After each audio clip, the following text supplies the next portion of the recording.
ಅಮ್ಮ, ನಮ್ ಕರ್ನಾಟಕದ ಸ್ಪೆಷಲ್ ದೊನ್ನೆ ಬಿರಿಯಾನಿ ಮಾಡ್ಕೊಡಿ ಇವತ್ತು. ದೊನ್ನೆ ಬಿರಿಯಾನಿದು ಒಂದು ಸಖತ್ ಈಸಿ ರೆಸಿಪಿ ಹೇಳ್ಕೊಡ್ತೀನಿ ಬಾ ಪುಟ್ಟಮ್ಮ. ಒಂದು 20 ನಿಮಿಷದಲ್ಲಿ ಮಾಡ್ಕೋಬೋದು. ಬ್ಯಾಚುಲರ್ಸ್ಗಂತೂ ಮಾಡಿಸಿದ ರೆಸಿಪಿ ಇದು.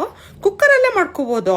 ಫಸ್ಟು 3-4 ಹಸಿಮೆಣಸಿನ್ಕಾಯಿ, ಒಂದು ಹಿಡಿ ಕೊತ್ತಂಬರಿ ಪುದೀನ ಪೇಸ್ಟ್ ಮಾಡ್ಕೊ.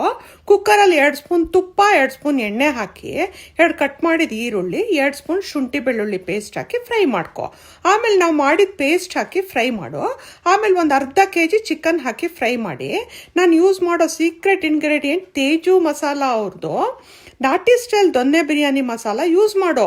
ಇದೊಂದೇ ಮಸಾಲೆ ಯೂಸ್ ಮಾಡೋದು ನಾನು, ಬೇರೆ ಏನೂ ಇಲ್ಲ. ಉಪ್ಪು ಕೂಡ ಈ ಮಸಾಲೆಯಲ್ಲೇ ಇರುತ್ತೆ, ಸೊ ಎಕ್ಸ್ಟ್ರಾ ಉಪ್ಪು ಹಾಕಕ್ಕೆ ಹೋಗ್ಬೇಡ. ತುಂಬ ಒಳ್ಳೆ ಮಸಾಲೆ ಇದು ತೇಜು ಅವ್ರದ್ದು.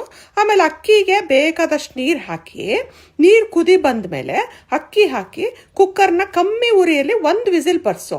ಅಷ್ಟೇ, ಸೂಪರ್ ಆಗಿರೋ ದೊನ್ನೆ ಬಿರಿಯಾನಿ ಮನೇಲೆ ರೆಡಿ.